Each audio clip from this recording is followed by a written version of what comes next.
Doctor Darío Silva Silva, seguimos leyendo su libro Las llaves del poder y encontramos el silencio. ¿En qué consiste? Bueno, el silencio es una llave fundamental del reino de Dios.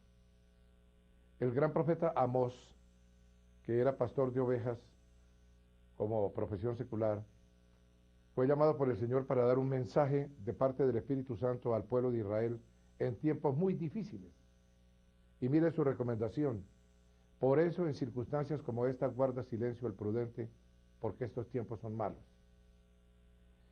Generalmente cuando el tiempo es malo la gente se dedica a hablar, pero el creyente debe callarse la boca, es la recomendación bíblica, porque las palabras suelen ocasionar incendios y agravar las situaciones conflictivas. Por eso el profeta dice, en el tiempo malo hay que callar. Hablar hace que el tiempo malo se vuelva peor. Cuando la gente empieza a opinar, a cruzar criterios, cuando viene el tiempo malo y lanzan supuestas soluciones, etcétera, eso no contribuye en lo absoluto, sino a enredar aún más las circunstancias de la vida.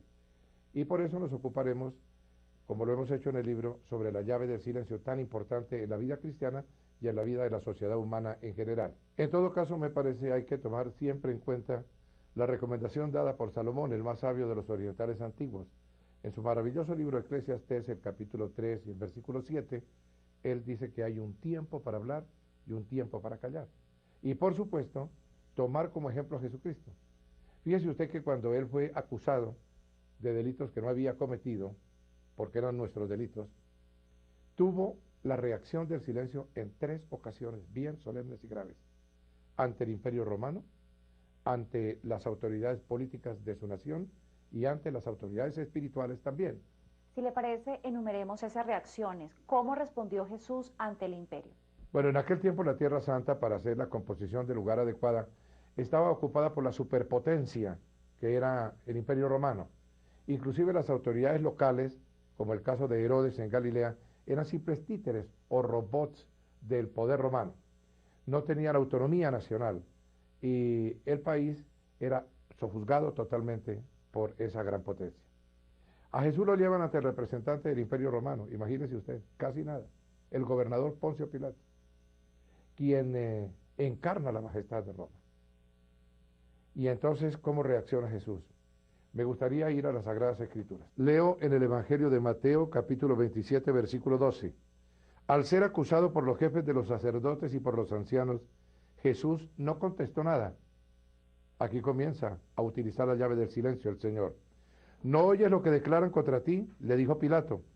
Pero Jesús no respondió ni una sola acusación, por lo que el gobernador se llenó de asombro. Obsérvese que este reo tan particular se encuentra frente al representante de la autoridad más grande que existía sobre la tierra, el Imperio Romano. Pero calla. Y calla de tal manera que el evangelista recalca que el gobernador Pilato se llenó de asombro. El representante imperial está atónito, perplejo, con la boca abierta delante del silencio de Jesús. Es algo que a uno lo maravilla.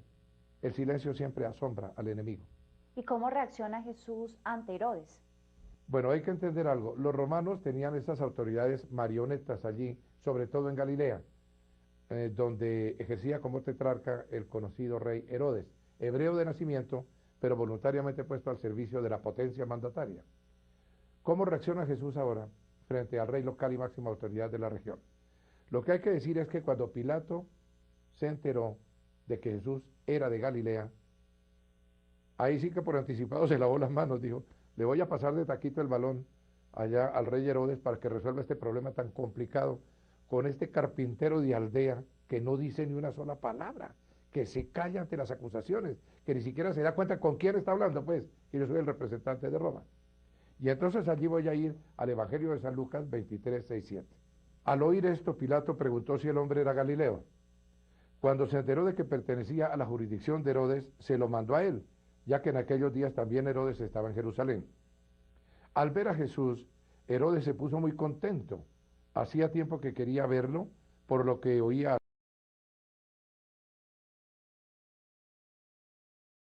muchas preguntas, pero Jesús no le contestaba nada. Oiga bien, no le contestaba nada. ¡Qué impaciencia! Nadie dejará de admirarse ante este mudo voluntario que tiene una reacción tan asombrosa, que nada responde, que nada dice, que no pronuncia una sola palabra ante el rey de su propia tierra, Galilea. Era un hombre feroz este Herodes, de malas mañas, según dice la historia.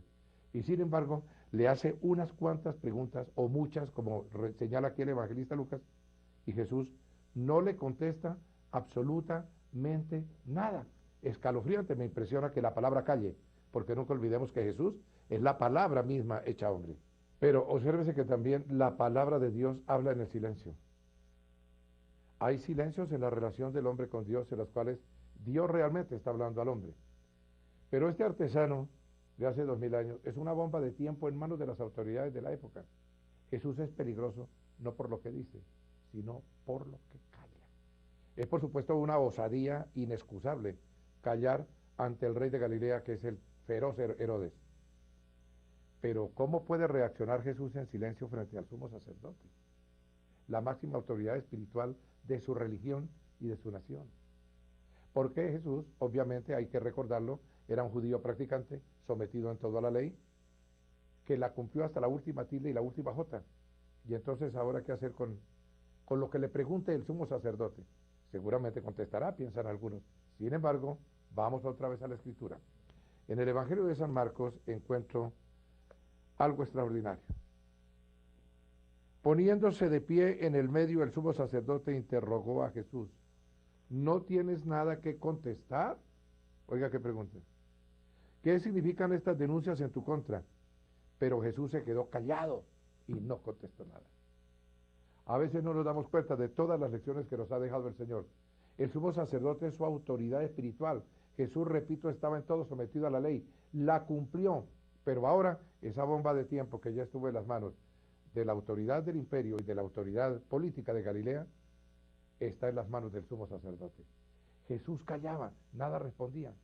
Calla primero frente al gobernador, calla después frente al imperio y calla también frente al sumo sacerdote. ¿Por qué no entendemos que frente a las calumnias hay que callar? Pero el sumo sacerdote no puede ser desacatado. Eso trae consecuencias gravísimas sobre cualquier judío. ¿Quién se cree este carpintero de aldea tan particular?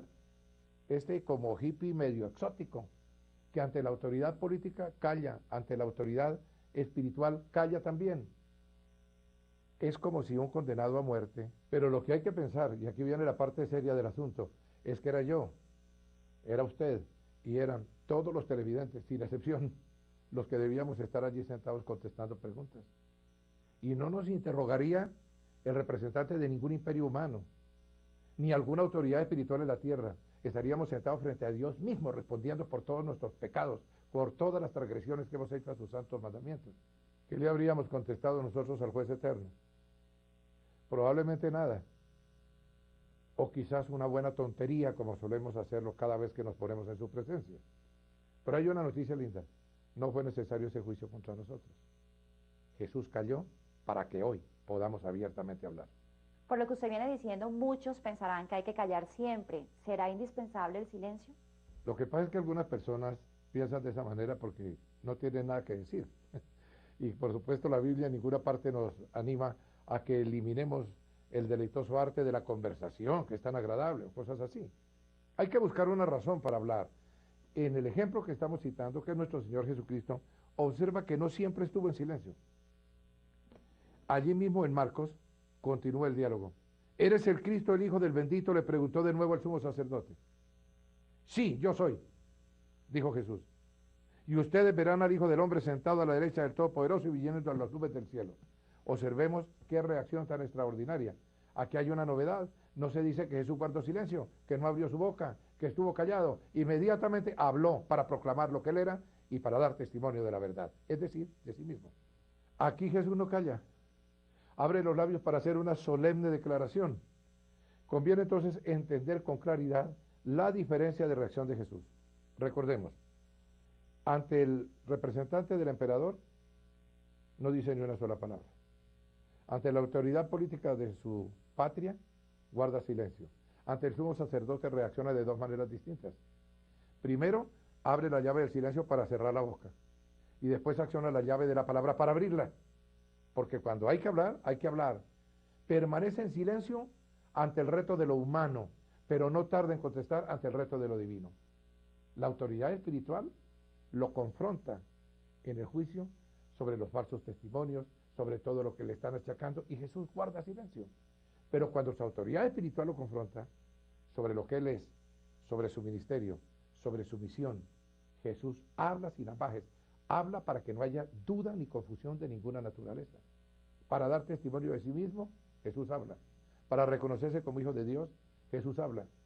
Para eso vino, para dar testimonio de la verdad, no para contestar calumnias, no para recoger basura del piso, no para polemizar sobre falsos testimonios. Oiga, lo condenaron por ser testigo de la verdad. Voy a leer la reacción del sumo sacerdote. ¿Para qué necesitamos más testigos? Digo el sumo sacerdote rasgándose las vestiduras. Ustedes han oído la blasfemia, ¿qué les parece? Todos ellos lo condenaron como digno de muerte. Inmediatamente algunos comenzaron a escupirle, le vendaron los ojos y le daban puñetazos. ¿Por qué lo condenaron? Por decir la verdad. Vale la pena morir por la verdad.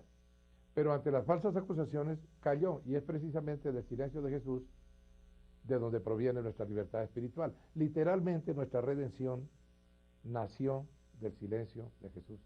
Observemos bien, ante las calumnias calla, ante las injurias calla, ante los acosos calla, ante los ataques calla, ante los insultos calla, ante las provocaciones calla. Esa es la gran lección. Pastor, si se da por sabido que la profecía se da por palabras, ¿por qué se habla en su libro de la profecía del silencio? No hay ninguna paradoja en eso. Cierto que parece extraño hablar de una profecía del silencio, pues todas las profecías, como usted lo anota, se dan con palabras, y el poder de la palabra se utiliza precisamente para profetizar. Profecía del silencio es lo que vamos a analizar mirando las profecías de Isaías sobre Jesús, que fueron milimétricas y perfectas. En su maravilloso libro mesiánico, el capítulo 53 y el versículo 7, voy a leer: maltratado y humillado, ni siquiera abrió su boca. 1. Como cordero fue llevado al matadero, como oveja enmudeció. 2. Ante su trasquilador. Ni siquiera abrió su boca. 3. Es impresionante porque esta escena, como leemos en los evangelios, está clara. Ante Pilato, número 1, él estaba maltratado y humillado y cayó. Ante Herodes estaba maltratado y humillado y cayó. Ante el sumo sacerdote estaba maltratado y humillado y guardó silencio. Por 3 veces el profeta habla del silencio del Mesías. Ante Pilato no abre su boca, enmudece ante Herodes, permanece en silencio ante el sumo sacerdote. Lo dijo 3 veces Isaías, lo hizo 3 veces Jesús. Hay que aprender algo aquí. En la aflicción y en la angustia no hay que abrir la boca, porque la profecía se cumple en el silencio. ¿De qué manera debemos usar el silencio en nuestra vida diaria? ¿Sabe que el Salmo 37 es uno de mis favoritos? Yo recomiendo que se lea con frecuencia. ¿De qué nos habla esencialmente? De cómo prosperan los malos a la vista de los buenos. Pero ¿cuál será el final de los malos y cuál será el final de los buenos? ¿Y cómo debemos reaccionar cuando vemos que la maldad crece? Voy a leer sus primeros 7 versículos. No te irrites a causa de los impíos, ni envidies a los que cometen injusticias, porque pronto se marchitan como la hierba, pronto se secan como el verdor del pasto. Confía en el Señor y haz el bien. Establécete en la tierra y mantente fiel. Deleítate en el Señor y Él te concederá los deseos de tu corazón. Encomienda al Señor tu camino, confía en Él y Él actuará. Hará que tu justicia resplandezca como el alba, tu justa causa como el sol del mediodía. Y por favor escuchen esto: guarda silencio ante el Señor y espera en Él con paciencia. No te irrites ante el éxito de los otros, de los que maquinan planes malvados. Todo el Salmo tiene una columna vertebral, si uno lo lee con atención, y es que uno guarde silencio ante el éxito de los malvados, que no sienta en su corazón absolutamente ninguna aprensión con eso. El gran secreto consiste en guardar silencio delante de Dios, y entonces las bendiciones de que habla este Salmo maravilloso vendrán sobre nuestra vida. Es guardando silencio, no es hablando todo el tiempo. Ahora, algunas personas se imaginan que el silencio es solo ausencia de ruido. Eso es muy elemental. En realidad, el silencio es música. ¿No se ha dado cuenta que en las grandes partituras se incluyen los silencios? En el silencio nos podemos oír a nosotros mismos. En medio del bullicio es muy difícil. Mire, uno de mis poetas favoritos es el español Antonio Machado. Él indudablemente creía en Jesucristo, aun cuando no se supo que estuviera vinculado a ninguna iglesia. A veces en sus versos dice cosas que solo les puede hablar un renacido espiritual. Cuando murió, su amigo personal Rubén Darío, el gran poeta nicaragüense, a quien algunos consideran el más grande de la lengua castellana, le escribió una elegía. Y en esa elegía hay un estribillo elocuente y conmovedor. Oiga lo que dice Darío sobre Machado.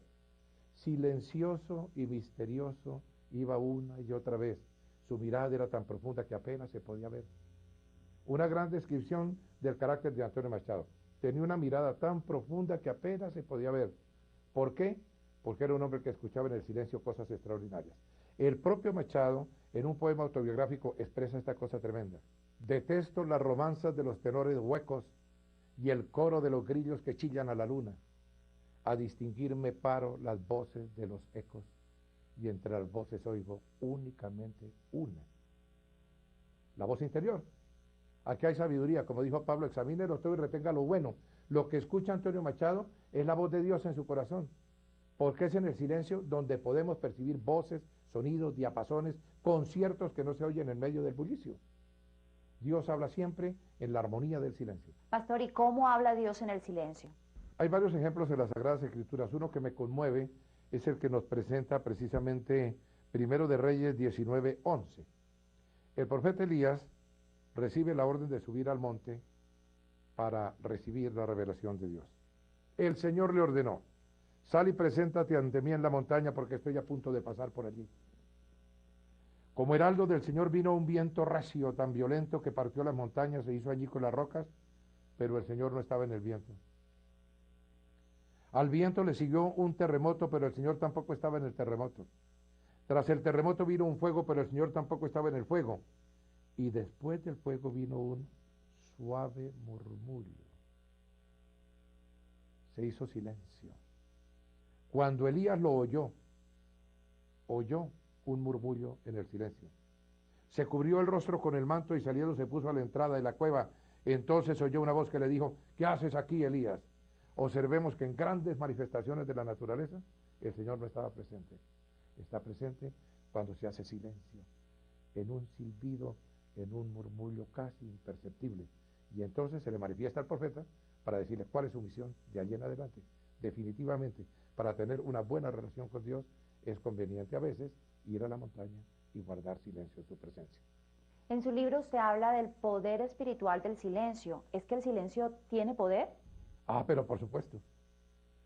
Voy a citar un caso como para que todo el mundo se ponga a temblar. En Apocalipsis 8:1 se dice que cuando el Cordero rompió el séptimo sello, hubo silencio en el cielo como por media hora. Imagínense un silencio de media hora en el cielo. Bueno, algunos machistas afirman que esa es una señal clara de que en el cielo no hay mujeres. Bueno, antes que las señoras hagan off en sus receptores de televisión, debo decir que es una simple broma. Hablando en serio, media hora de silencio en el cielo, ¿por qué razón? ¿Qué significa eso? Para buscar qué efectos. Aquí hay sabiduría. Porque si siguen leyendo allí mismo el Apocalipsis, después de esa media hora de silencio en el cielo, se desatan los ángeles que derraman la ira de Dios sobre la tierra. Siempre que Dios va a obrar, se produce un gran silencio. Dios actúa cuando el hombre calla. Finalmente, pastor, ¿cómo se halla ese equilibrio entre el silencio y la palabra? Oyendo una vez más a Salomón, hay tiempo para hablar, hay tiempo para callar. Como el propio Jesús calló, pero habló según las circunstancias. Ahora, no se trata de estar todo el tiempo callado. Y no se trata de estar todo el tiempo hablando. El silencio y la palabra son dos llaves alternables. No pueden ser simultáneas, aunque sí son complementarias. Como diría Perogrullo, obviamente uno no puede usar al mismo tiempo la voz y el silencio. No se puede hablar mientras se calla, no se puede callar mientras se habla. La elocuencia es muy buena, pero la charlatanería sí es muy mala. Hay que decir lo justo, lo preciso. Por eso no se debe hablar todo el tiempo de todas las cosas, ni con todas las personas. Eso no es sabiduría ni prudencia, ni encaja en el contexto espiritual. Ahora, cuando uno lee el Cantar de los Cantares de Salomón, concluye que se trata de un libro profundamente espiritual, aunque, por supuesto, es un tratado de erotismo matrimonial cristiano. El amor de la pareja humana es establecido por Dios, ordenado y bendecido por Él. ¿Y eso qué tiene que ver con el tema? Pues que estoy recordando precisamente el poema número 15 de Amor y de Dolor de Pablo Neruda, con quien tengo fronteras ideológicas, pero no fronteras líricas, para que quede bien claro. Y en el citado poema él dice cosas tan expresivas como esta. Me gustas cuando callas porque estás como ausente. O por ejemplo, me gustas cuando callas y estás como distante y estás como quejándote, mariposa en arrullo. Y luego añade, déjame que me calle con el silencio tuyo y déjame que te hable también con tu silencio, etcétera. En el amor de la pareja humana encontramos exacto lo que nos dijeron nuestros antepasados, coloquialmente. El silencio es más elocuente que la palabra. En el refranero español encontramos otras verdades similares, el que calla otorga, lo cual es relativo porque cuando hay que hablar, ya lo dije. Jesús habló cuando debía hacerlo. También se ha dicho con mucha razón en el mismo refranero de los españoles que en boca cerrada no entran moscas. Hay que equilibrar el hablar y el callar en nuestra vida, porque también dijeron los viejos españoles tantas veces citados, el que mucho habla, mucho yerra. En el contexto, por ejemplo, político, en nuestros países latinoamericanos que tienen tantos problemas, si los dirigentes y los dirigidos hablaran menos, se entenderían más, actuarían más y acertarían más. Y por eso en medio de las crisis, salvo cuando sea para proclamar la verdad, conviene callarse la boca como lo recomendó Amós, a quien citamos al comienzo de este cuestionario. Porque también está en la palabra de Dios, lo dicho por Santiago en su maravillosa epístola, el capítulo 1 y el versículo 19. Mis queridos hermanos, tengan presente esto. Todos deben estar listos para escuchar y ser lentos para hablar y para enojarse. Entre menos uno hable, menos se enoja. Observemos anatómicamente al ser humano. Dios lo dotó de 2 orejas y una boca. ¿Qué significa eso?